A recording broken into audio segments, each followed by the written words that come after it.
Greetings everyone, my name is Dominic and today you're tuning in to the Comic Book Report, where we review comic books and graphic novels so you can get an idea of what to read. And today I've prepared another short list for all of you. Today we're going to be looking at 5 comic books I wish I could have read earlier. This prompt really came to me because I was looking at my bookcases and just thinking about series that I've really enjoyed throughout the years and ones that really left an impact on me in such a way that I really just wish I had these books in my life earlier, that I had experienced them at an earlier date. I wonder what kind of comic book fan I would have been had I read these even earlier. But before I get into all of that, I do want to just shout out our channel sponsor, OrganicPriceBooks.com. If you're looking to pick up your own comic book collected editions, I highly encourage you to check out their website. You can find a link for it in this video's description, and if you see something you like, you can even use my discount code at checkout, TheComicBookReport, to save $2 off of your order. Please note if you use my affiliate link or code to make a purchase, I will earn a small commission, but it's a fantastic way to support this channel. Thank you so much for considering. Now let's get started with today's comic book list. First on this list, in no particular order, we're going to be looking at the Silver Surfer Epic Collection, Thanos Quest. One of the reasons I put this on the list is that this was my first exposure to Silver Surfer by Jim Starlin. So Starlin has gone on to become one of my favorite comic book writers of all time. Really love his contribution to the Marvel Cosmic Saga back in the day, and on titles such as this here with Silver Surfer. He's had so many incredible stories beyond even just cosmic storytelling, but for me, this was my first exposure to this world outside of when I first read initially that Infinity Gauntlet storyline. At any rate, this really also helped sell me on the character of Silver Surfer. This collection and the earlier Silver Surfer, I think Freedom Epic Collection, those twin volumes just really sold me on this character. It had me wanting to just devour more from this Sentinel of the Spaceways. Yes, I've gone back and read some of the Stan Lee stuff, whether it's in the pages of Fantastic Four or in the actual titled Silver Surfer series from Stan Lee. But honestly, these epic collections that have slightly later issues really just showed me how great this character could truly be. I love this kind of deeply philosophical and kind of tortured character in the person of Norrin Radd, the Silver Surfer, the once Herald of Galactus. But to see him just surfing the spaceways and getting into all sorts of cosmic shenanigans, trying to fight for justice and to help, well, it's all just really great, and I love it. And this epic collection here, Thanos Quest, has Thanos, well, his quest to find the Infinity Gems, the Infinity Stones, and it kind of all paves the way into that Infinity Gauntlet storyline, which is of course the inspiration for the entire Infinity Saga over the Marvel Cinematic Universe for fans of that film franchise, as of course I am a huge one. Why I wish I just read this all earlier, I think especially being a fan of all those MCU films, I wish I would have had a better basis for Thanos and the Infinity Stones, and if I had read this earlier, I would have had just that. I also just think how much I love Silver Surfer today, and if I had read these issues at an earlier time, how much more of his character would I have read by now? How much would I have really held on to him longer? This is also some of my favorite epic collections. Admittedly, I don't have a huge library of epics, but I do try to pick up the Silver Surfer volumes when I can. I am a bit behind. But this is definitely something I wish I would have read even sooner. Again, to really establish myself in that older cosmic Marvel saga, to really understand how much I love Jim Starlin as a comic book writer, and really love the Silver Surfer. All of these things, of course, came to pass in their due time, but because I'm a big fan of, again, that old cosmic saga, Jim Starlin, and Silver Surfer, I just really wish I got all of this sooner. I wish I really found this as an earlier comic reader. Really good stuff here. If you haven't checked out Silver Surfer, the old Marvel Cosmic stuff, or the writings of Jim Starlin, well hey, maybe this is your opportunity to read it a little bit sooner than I did. Don't miss out on Silver Surfer by Jim Starlin. Next up, we're going to be looking at a Marvel Omnibus. This is the Fantastic Four by Jonathan Hickman, Volume 1. Yes, this is an omnibus I discuss quite frequently on this channel. Ever since I read the 2-volume set here, collecting all of Hickman's era on Fantastic Four, I have been absolutely hooked.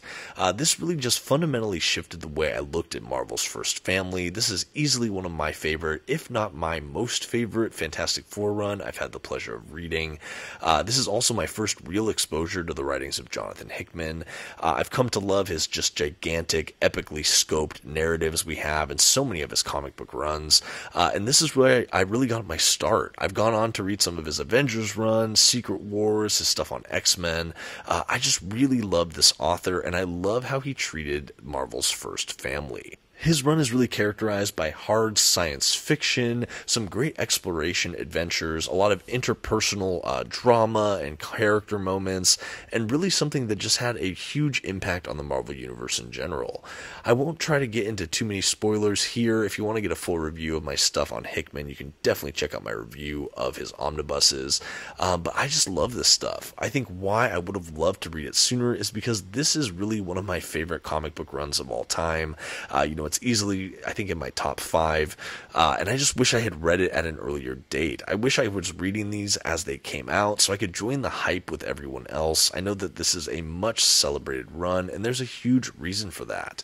I think also because I've gone on to become such a Jonathan Hickman fan, I just wish I would have experienced this earlier so I could have sought out more of this author's work from an earlier point.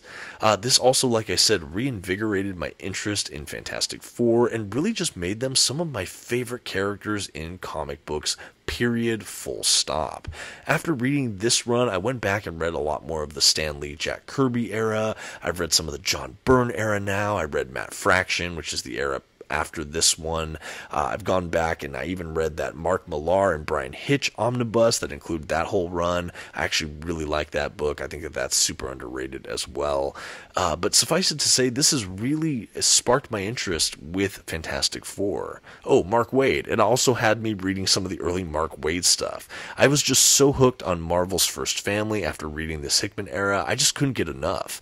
And while I don't know if anyone's quite topped Hickman, at least in my eyes, on Fantastic Four, I have thoroughly loved a lot of those other Fantastic Four books I've had the chance to read. And it all started because of how interested I was after reading this Hickman run. I also really love the works in Avengers that I've read, and of course Secret Wars, Jonathan Hickman's epic event. Really, really loved all of that, and like I said, I can trace it all back personally to reading this Hickman era of Fantastic Four. Definitely don't miss out on this one, especially if you're a Marvel Comics fan. And hey, while I have you, if you're liking this video and you've yet to subscribe to the channel, I just want to encourage you to do so. I'm always doing list videos like this, comic book reviews, hauls, unboxings, and more. Thanks for considering. Now on with the list. Next on today's list, the Uncanny X-Men Omnibus Volume 1 from Marvel Comics. Of course I wish I could have read this earlier. This is the beginning of the, of course, ever-celebrated Chris Claremont run on X-Men. Before we dive into Claremont, we do have that giant-size X-Men issue that kicks off this whole new genesis of the X-Men team with the roster that includes mutants like Storm and Nightcrawler, Colossus, and Wolverine, to name a few. After that, we spin right into that Claremont era of X-Men storytelling. And granted, it is a little bit of a slow start in some ways. We do pick up with the Dark Phoenix saga before too long, Days of Futures Past, and then we're really off to the races. Claremont has a truly epically sized run on X-Men. His time on the book spanned decades, completely revolutionized not only these characters, this franchise, but really comic books as a whole. I think Claremont's mark on comic book history cannot be underestimated, and I think it all began here in the pages of the Uncanny X-Men. I think for me, X-Men, like Fantastic Four before I mentioned in the previous entry, this is really a franchise that I have just come to absolutely love, and it's so massive and diverse and interesting that I don't even always know where to start. But after reading some of the early issues here in Uncanny X-Men, it just reawakened my love for this franchise. I've been just burning through a lot of the Claremont era. I've read the first couple volumes of the omnibuses in this series. I've gone on to do some more recent runs too, like New X-Men from Morrison and Astonishing X-Men from Joss Whedon. I've done the stuff from Hickman, of course, that Krakoa era. I've just been all over the place with X-Men, but this is where it really starts for me. I do think that this is probably the best place to start reading X-Men. Yes, you can start all the way back in the Silver Age with Stan Lee, but this was really the kind of rebooting in many ways of the X-Men franchise. This really just ushered in more mainstay Marvel mutants that a lot of people have come to love. And honestly, this is for me where Claremont started. So this is where I really started to get into this franchise.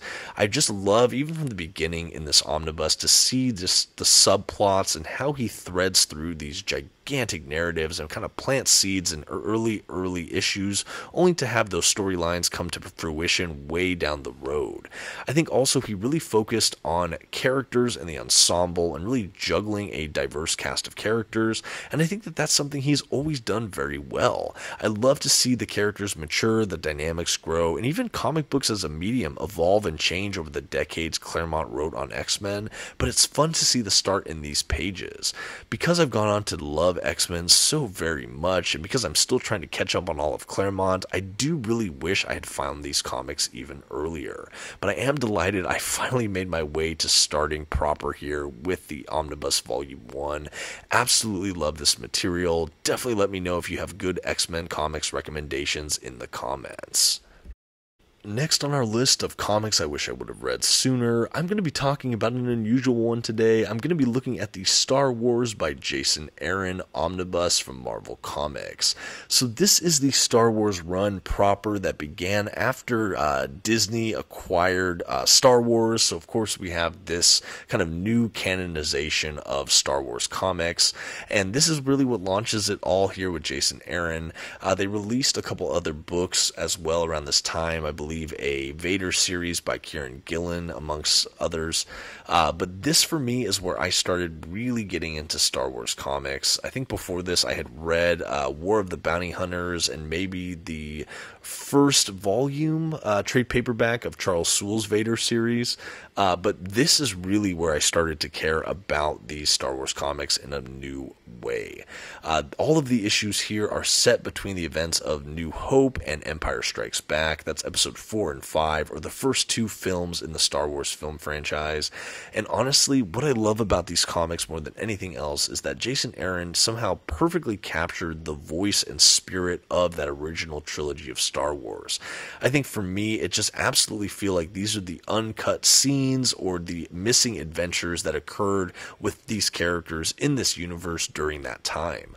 I also think the artists we have on this book have incredible fidelity and just care, really capturing the source material in a way that these are all absolutely recognizable translations of the film counterparts in the best way possible.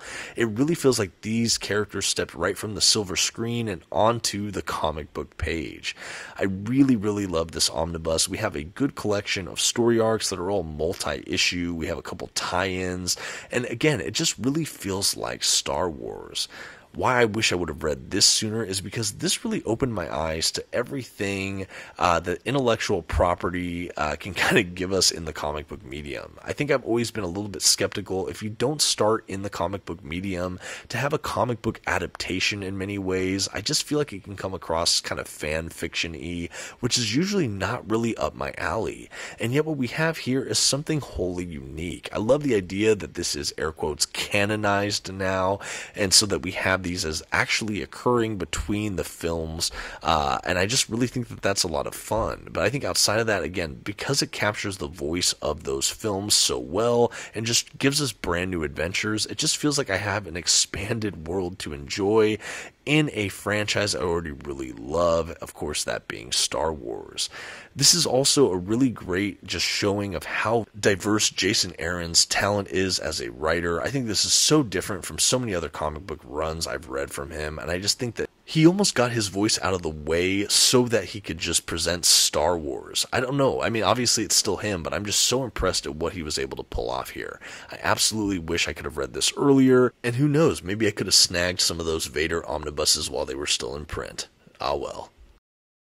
And last on today's list, but certainly not least, I'm going to be talking about the Batman and Robin Omnibus by Peter J. Tomasi and Patrick Gleason from DC Comics. This was a really fantastic omnibus I read and reviewed not too long ago on my channel, but why I wish I would have read this sooner, this was a New 52 era Batman book. Longer time fans of this channel might know that around the New 52 was right around when I started collecting comic books for myself and really devouring them. The Scott Snyder Snyder and Greg Capullo Batman run in particular being my favorite Batman run.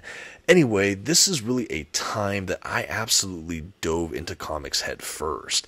That being said, I only ever read the first handful of issues, that first kind of collection of maybe 7 or 8 issues in that first standard size hardcover. It's the only time I ever actually read Batman and Robin by Tomasi and Gleason before getting this omnibus. Why I wish I would have read this sooner is simply because this is the missing piece I never knew I actually needed. What do I mean by that? I mean, at this time or around this time, Grant Morrison was finishing the epic run on Batman. We're talking about Batman, Batman and Robin, Batman Incorporated. That entire saga that Morrison brought to the table was all coming to a conclusion in the pages of Batman Incorporated. And then we also had the advent of that Scott Snyder, Greg Capullo era I mentioned with the New 52 Batman series. All of this stuff was happening. There was a bit of overlap, but all of this was happening around the same time. Well, in comes Batman and Robin, which is a series that focuses on that relationship between Bruce Wayne Batman and Damian Wayne Robin, this father and son relationship. But this book does so much more than that. It really bobs and weaves around those 2 other runs in a way that adds such a fuller picture of the DC universe and the Bat universe at the time. There are really pivotal things that happened during Morrison's final act that really changed the landscape of the Batman and Bat Family universe. Similarly, Scott Snyder and Greg Capullo had a couple big events like the Court of Owls and Death of the Family that really also shifted the status quo in meaningful ways within that Bat Family. And really, this Batman and Robin run really picks up the pieces. It really deals with the fallout of arguably the other bigger Bat series at the time, but really just extends them in interesting ways. We really get to see a lot of emotion from Bruce Wayne with how he deals with a lot of the ramifications of both Morrison and Snyder Capullo's just writings of these other Batman series. I really, really love this. Like I said, it just really helps fill in the picture of the Bat universe at this time. And honestly, by itself, it's even a great standalone series that explores this kind of father-son dynamic. I absolutely wish I would have read this earlier, maybe at the times I was reading these other runs, because I think I would have loved it that much more. But reading it maybe a decade or so after the fact, it's still great to fill in these missing puzzle pieces. I'm so happy at everything Tomasi and Gleason brought to the table here with this incredible series. Absolutely wish I could have read it that much earlier. And I think that's about going to wrap it up today for 5 comic books I wish I had read earlier.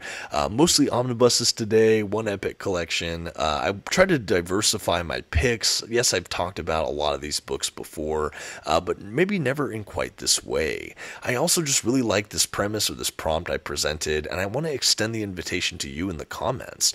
Are there any comic books you wish you had read earlier? If so, what are they and why? In many cases for me, it was that I wish I would have read them earlier because I became such fans of this franchise or this creator or what have you that I wish I would have had it earlier so I could have explored more from these characters, franchises, creators at an earlier date.